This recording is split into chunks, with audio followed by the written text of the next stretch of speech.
Sesungguhnya orang-orang yang memakan harta anak yatim secara lalim, sebenarnya mereka itu menelan api sepenuh perutnya dan mereka akan masuk ke dalam api yang menyala-nyala. Quran Surat An-Nisa ayat 10.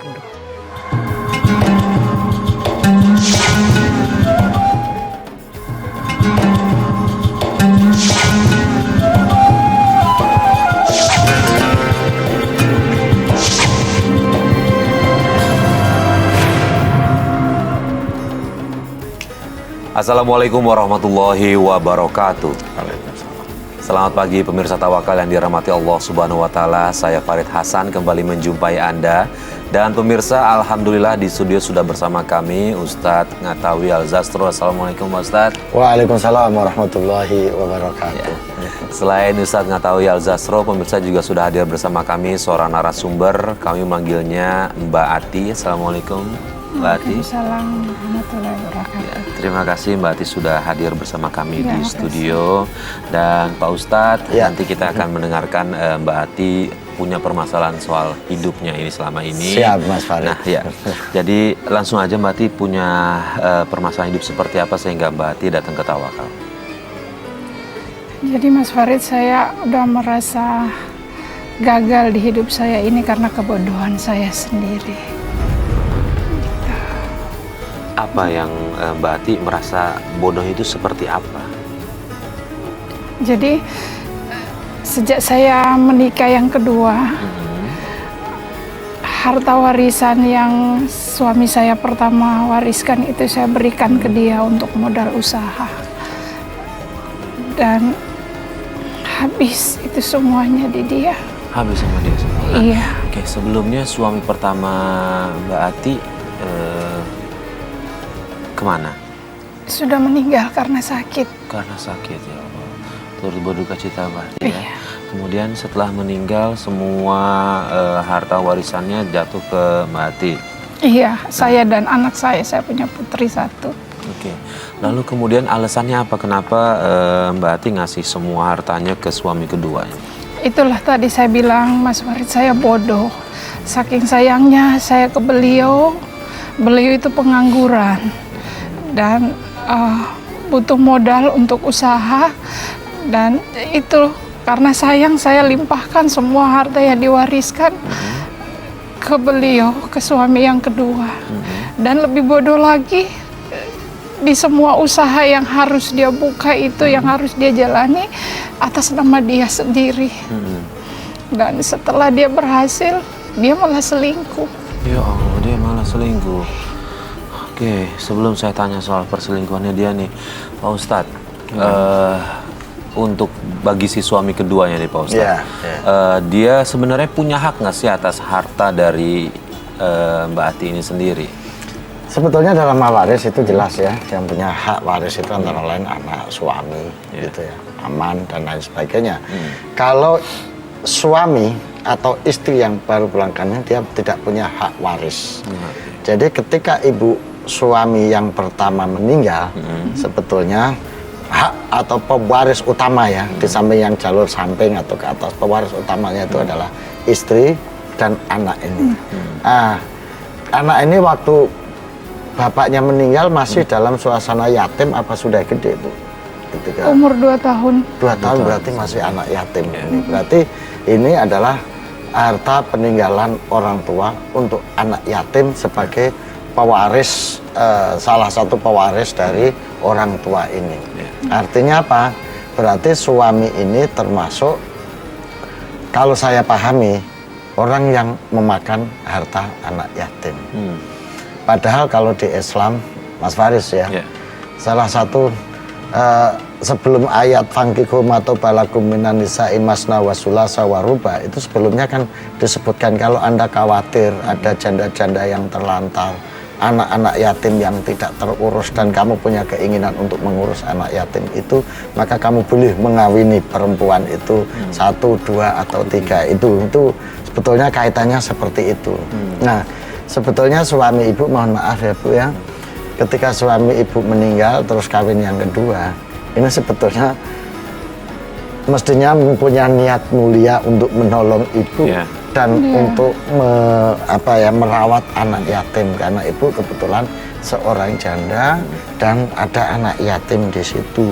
Jadi mestinya ini niat luhur untuk membina anak yatim, untuk mengasuh anak yatim yang kebetulan ibunya janda sekaligus menolong ibunya.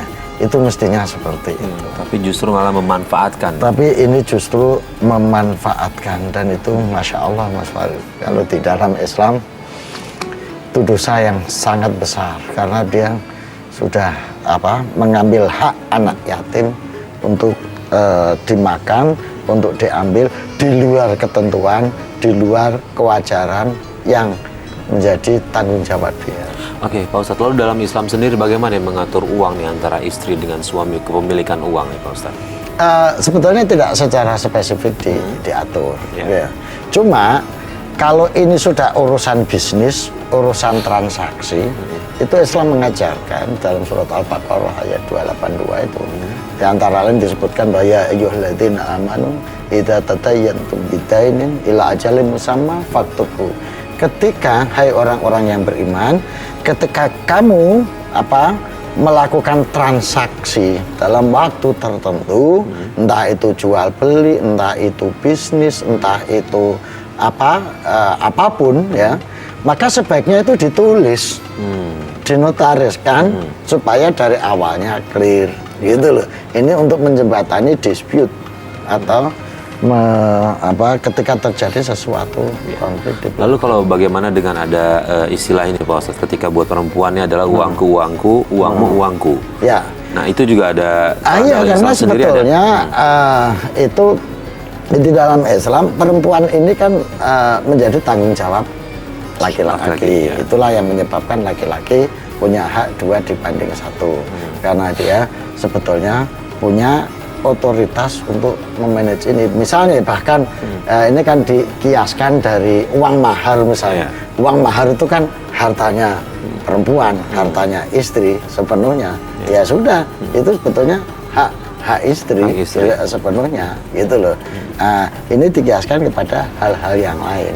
Jadi mestinya ibu, tapi ibu ini kan tadi udah terlalu baik sama suami ya. Ini kasus-kasus seperti inilah ya Mas Faris yang menyebabkan adanya kontrak sebelum nikah tentang harta. Ya, bahwa harta sebelum saya nikah itu ini ABCDE. In case nanti ada dispute ini jadi saya tidak termasuk harta gono gini yang nanti dibagi ketika ada sesuatu, gitu loh. Inilah Islam mengajarkan idza tatayyantum bidainin ila ajalin musamma faktubu. Hendaknya dikirkan dituliskan. Baik Pak Ustadz, terima kasih penjelasannya Pak Ustadz. Mbak Ati tadi bilang bahwa suaminya selingkuh ya. Tahu dari mana suaminya selingkuh?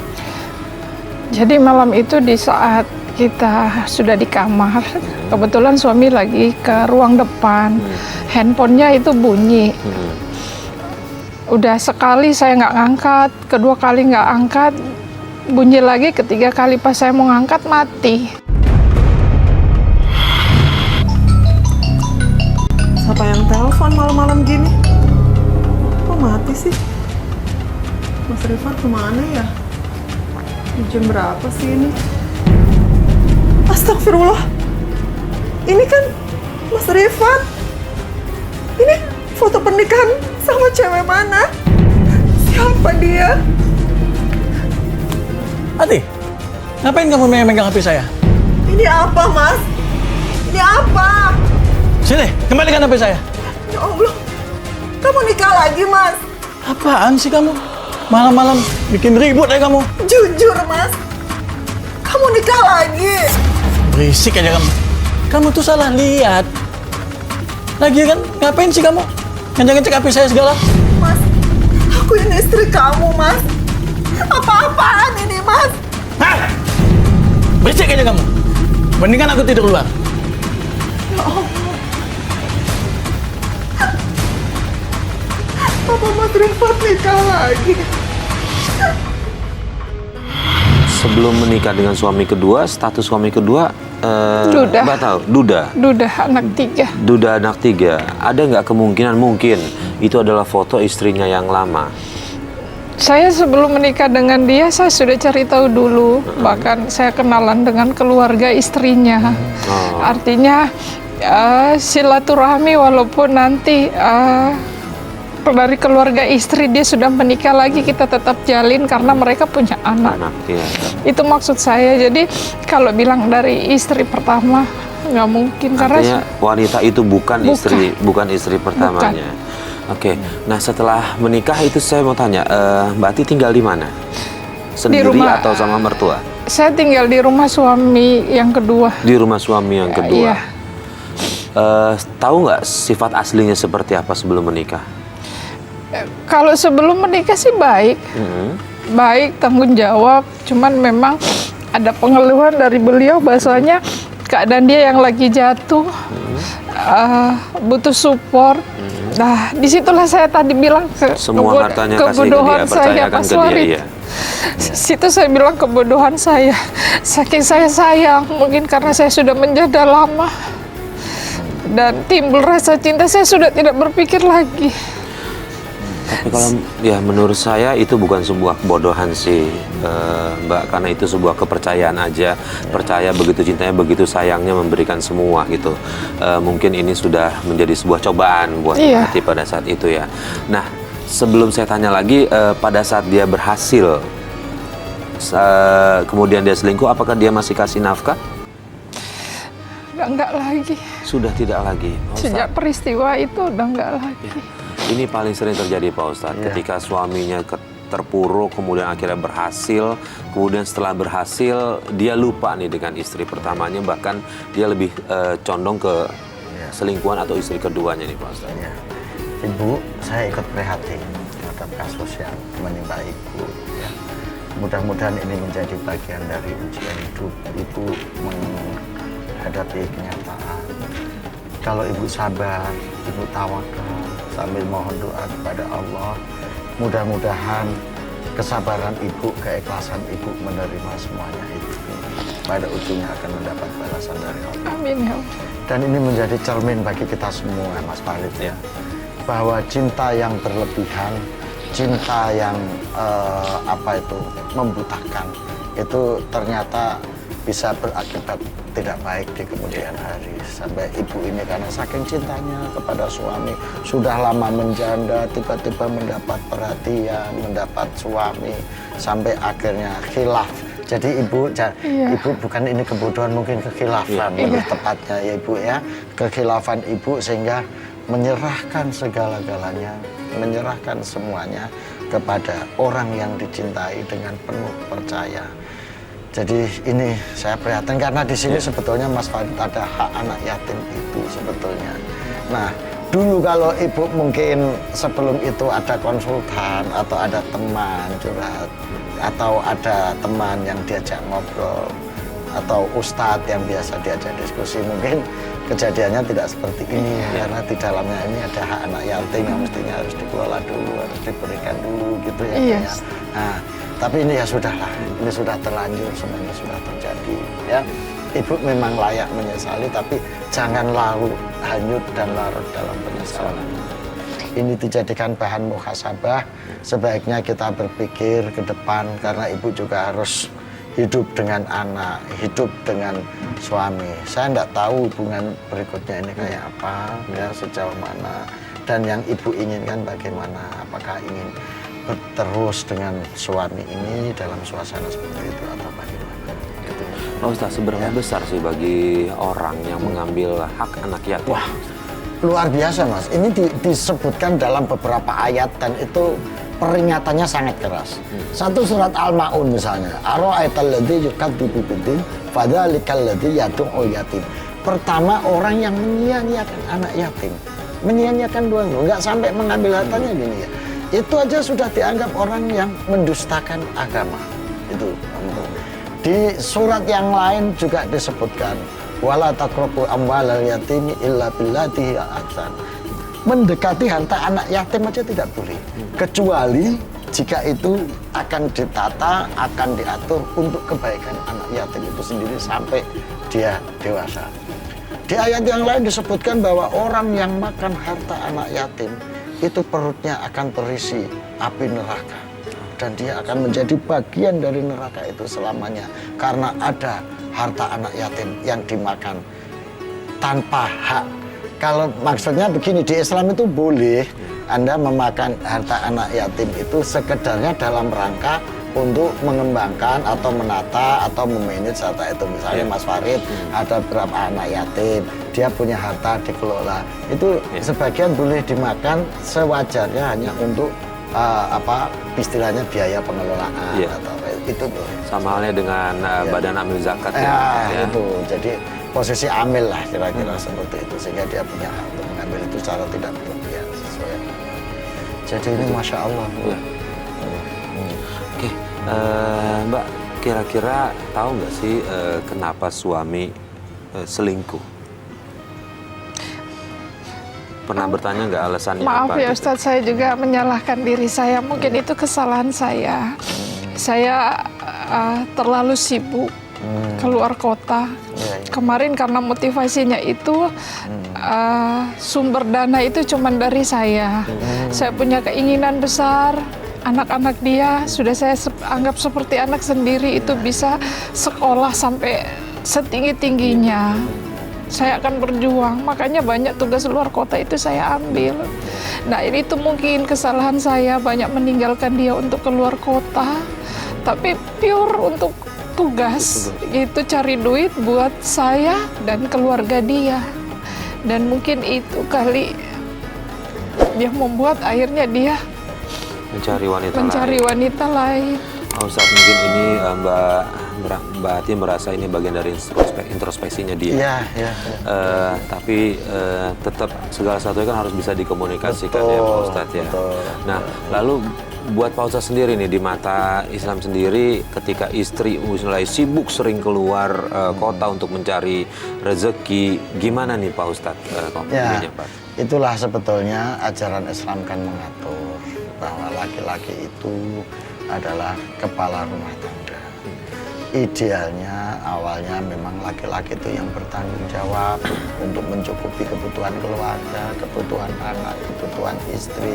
Itu yang diidealkan, yang diatur dalam Islam itu seperti itu. Supaya rumah tangga ini ya ada bagian departemen luar negeri, departemen tenaga kerja, departemen apalah keuangan, perbankan, kira-kira seperti itu. Ini artinya yang nyari duit, yang mencari pendapatan, memberikan perlindungan, hankam, itu urusan laki-laki. Tapi urusan dalam negeri, departemen pendidikan, departemen yang mengelola ini, itu istri. Ini kan sebetulnya job desk yang sudah diatur oleh Islam. In case ada sesuatu kondisi darurat, misalnya karena suami tidak punya penghasilan, suami tidak bekerja, usahanya masih belum jalan. Kok kebetulan istri punya akses, punya kemampuan, punya pekerjaan yang lebih baik. Ini dalam rangka saling membantu, dalam rangka saling menopang, ini tetap diperbolehkan. Cuma ya itu tadi Mas Farid, harus dikomunikasikan secara baik, dipahamkan, sehingga ini untuk menjembatani terjadinya kesalahpahaman, untuk menjembatani terjadinya itu tadi kevakuman biologis itu ya. Jadi mestinya dikomunikasikan supaya kehangatan rumah tangga, kebahagiaan, perhatian itu akan tetap ada. Jadi di sini kita memang sebaiknya introspeksi masing-masing. Ibu sudah mencoba introspeksi, mungkin ya saya yang salah. Sebaiknya dikomunikasikan dengan suami. Nah, dikomunikasikan dengan suami bahwa ini kan kejadiannya begini, saya kerja juga untuk keluarga, saya kerja juga untuk anak, saya kerja juga untuk kebutuhan gitu. Tapi yang ya namanya sudah terjadi, maka cara terbaik itu adalah satu, komunikasi. Yang kedua, ini karena ada hak anak yatim yang di situ, maka tolonglah omong baik-baik. Coba disampaikan bahwa di sini ini ada haknya anak yatim, gitu. Nah, upaya saya sarankan ibu mencari penengah di sini yang bisa diterima dua belah pihak. entah itu ustadz, entah itu orang tua, atau apapun namanya konsultan, ajak suami omong baik-baik mengenai hak si anak yatim ini supaya diberikan gitu. Karena ini urusannya panjang nanti Mas Farid, tidak hanya di dunia tapi sampai di akhirat gitu. Jadi ini saya lebih concernnya ya satu ke yang utama nasib anak yatim ini, yang haknya diambil, haknya ya bahasa kasarnya dirampas oleh ini. Yang kedua adalah rumah tangga ibu ke depan supaya bisa menjadi lebih baik. Nah, lalu Mbak, setelah tahu suami selingkuh, Mbak tetap bertahan atau ada usaha lain untuk bisa mungkin? Awalnya saya mencoba bertanya baik-baik ke beliau, tetapi selalu jawabannya cuma emosi, marah dan bilang nggak ada. Malah saya dianggap lancang karena pegang handphone itu. Karena suasana makin panas, sudah tidak ada titik temunya, akhirnya saya memilih untuk meninggalkan rumah dia dulu untuk sementara. Saya pulang ke rumah saya itu. Dan Ibu pernah ketemu dengan istri yang kedua itu? saya dilabrak.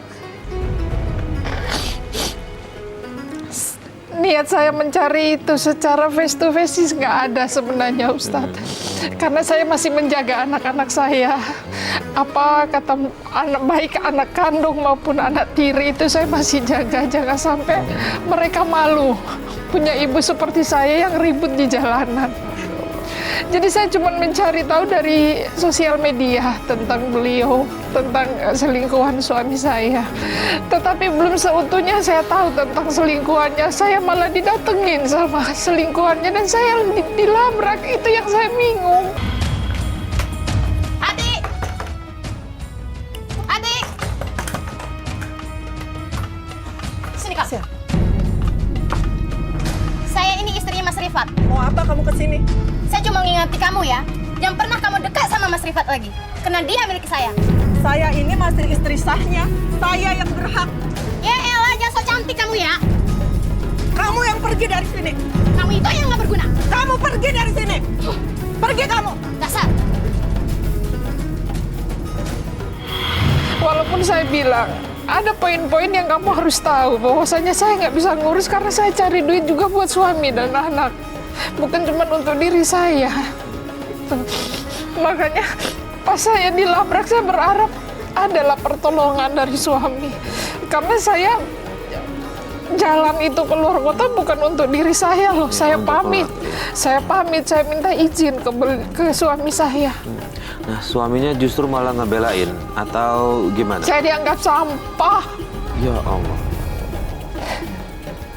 Oke, Pak Ustadz, datang istri kedua ke rumah istri pertama, bukannya menyelesaikan semua masalah, tapi justru meminta untuk istri pertama yang meninggalkan suaminya nih Pak Ustadz. Masya Allah, ini ya, ini yang saya maksud. Aras bergoncang ketika perempuan itu minta cerai. Perempuan minta cerai, itu aras bergoncang. Ini ada perempuan lain yang menyuruh suaminya untuk bercerai. Padahal toh mestinya dia nggak menyuruh cerai, nggak merusak rumah tangga, itu pun sudah ganggu ya. Apalagi ini sampai dia mau memonopoli, akhirnya ini kan dia meminta suami berbuat dolim pada istrinya. Kan beliau masih istrinya, gitu. Maka ini luar biasa ini Mas Farid. Ya.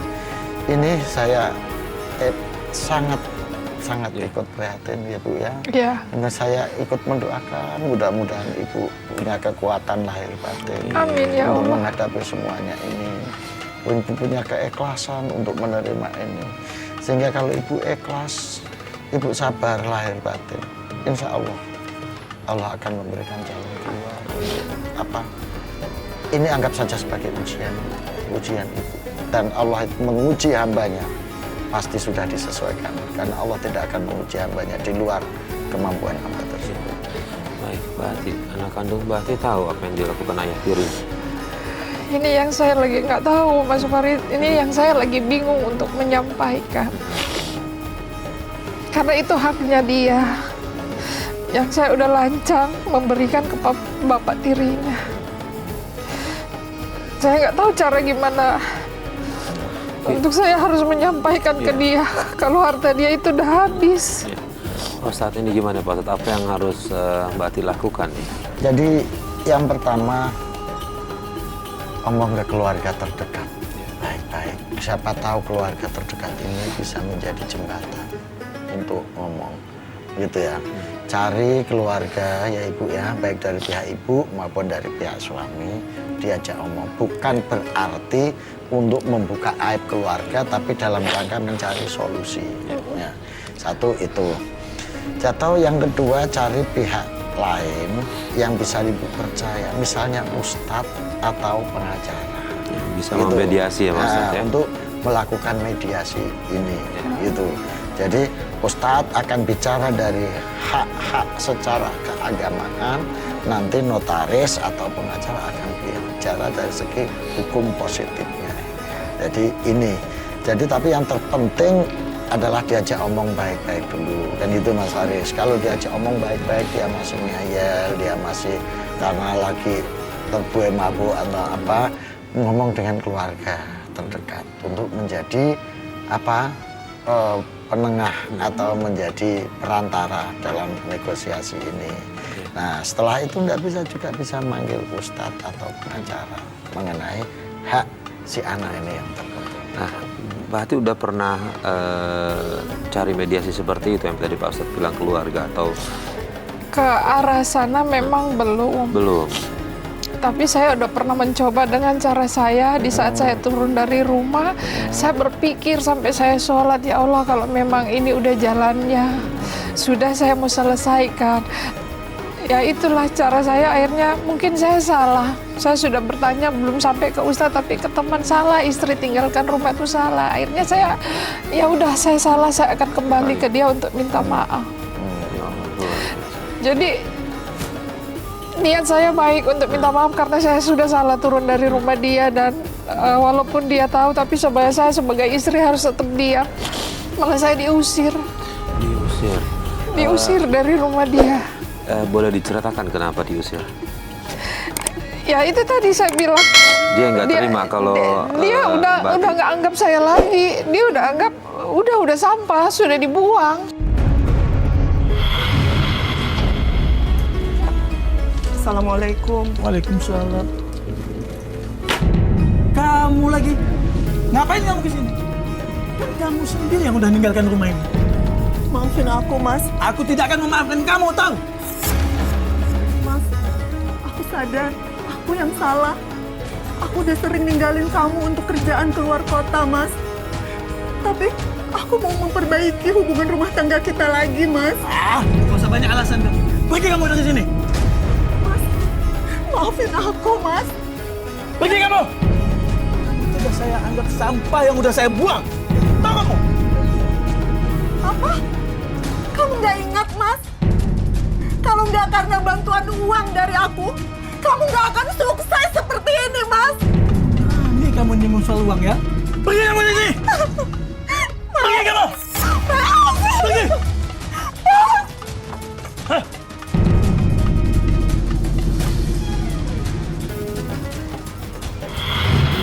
Gitu di saat semuanya sudah nggak ada, di saya sudah habis, dia sudah balik nama, harta-harta yang dia ambil dari saya itu dia udah balik nama dan udah selesai. Lalu kemudian statusnya sampai sekarang bagaimana?